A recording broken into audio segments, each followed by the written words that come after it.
आज ही Doubtnut app download करें। Doubtnut पर होगा अब आपके सभी मैथ्स, केमिस्ट्री, फिजिक्स और बायोलॉजी डाउट्स का सफाया। बस अपने क्वेश्चन की फोटो खींचो, उसे क्रॉप करो और तुरंत वीडियो सोल्यूशन पाओ। Download now. क्वेश्चन हमारे पास if A dot B equal to A dot C and A cross B equal to A cross C, then correct option check करना हमको यहाँ पर। तो देखें आपके पास फर्स्ट इक्वेशन गिवन है यहाँ पर a dot B equal to A dot c. One by one हम दोनों इक्वेशन को सॉल्व करेंगे। पहले फर्स्ट इक्वेशन को सॉल्व कर रहे हैं। आरएचएस वाली टर्म को एलएचएस में लेके आते हैं तो माइनस ए डॉट सी बनेगा। क्लियर। यहाँ से मैं ए वेक्टर कॉमन लूंगा तो A vector dot B vector minus C vector equal to zero, ये बनेगा। क्लियर। देखो दो वेक्टर का डॉट प्रोडक्ट जीरो आता है तो क्या क्या पॉसिबिलिटी है। यहाँ पॉसिबिलिटी है कि ए वेक्टर या तो आपके पास जीरो वेक्टर हो, ठीक है, या फिर आपके पास बी माइनस सी वेक्टर ये जीरो वेक्टर हो, या फिर आपके पास और क्या हो, ए वेक्टर जो है वो परपेंडिकुलर हो किसके, बी माइनस सी के। जब डॉट प्रोडक्ट जीरो आपके पास हुआ करता है तो उस केस में आपके पास दोनों वेक्टर जो है वो परपेंडिकुलर भी हो सकते हैं। क्लियर। तो फाइनली अगर हम बात करें यहाँ से तो हमारे पास क्या क्या केस बना। एक तो बना A vector equal to zero vector. Second case बना जिसमें आपके पास देखो सी वेक्टर आरएचएस में जाएगा तो b vector equal to c vector, ये बना। या फिर आपके पास ए वेक्टर जो है वो परपेंडिकुलर हो किसके, बी माइनस सी के। इनमें से कोई भी एक कंडीशन अगर ट्रू होगी तो उस केस में आपके पास ये जो इक्वेशन नंबर वन है ना, ये क्या हो जाएगी, सेटिस्फाई हो जाएगी। लेकिन यहाँ पर एक ही इक्वेशन तो नहीं है, आपके पास तो सेकंड इक्वेशन भी है तो उसकी भी बात होगी।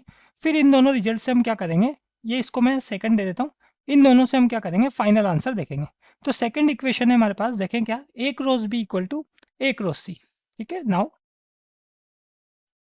ए cross B equal to A cross C. RHS को एलएचएस में लेके आते हैं तो A cross B minus A cross C equal to zero vector. Clear. यहाँ पे क्या किया हमने, ए वेक्टर को कॉमन लिया तो ए वेक्टर को कॉमन लेंगे तो A vector cross B minus सी ऐसा बनेगा हमारे पास। ठीक है। तो यहाँ क्या कंडीशन बनेगी, देखो अगर आपके पास दो वेक्टर का क्रॉस प्रोडक्ट जीरो वेक्टर आ रहा है, इसका मतलब या तो पहला वाला वेक्टर जीरो वेक्टर है, या फिर आपके पास दूसरा वेक्टर जीरो वेक्टर है, या फिर आपके पास दोनों वेक्टर पैरेलल है, मतलब A vector is parallel to B minus सी।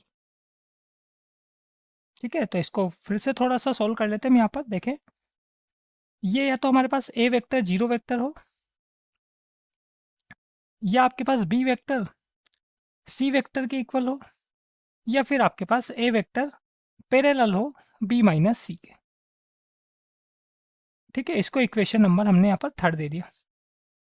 तो देखें यहाँ पे अगर हम बात करें कि फाइनल आंसर क्या है, तो फाइनल आंसर के लिए सेकेंड और थर्ड इक्वेशन ये दोनों ही क्या होनी चाहिए, ये दोनों ही आपके पास सेटिस्फाई हो, दोनों ही कंडीशन सेटिस्फाई हो, तब जाके तो ये दोनों इक्वेशन सेटिस्फाई होगी।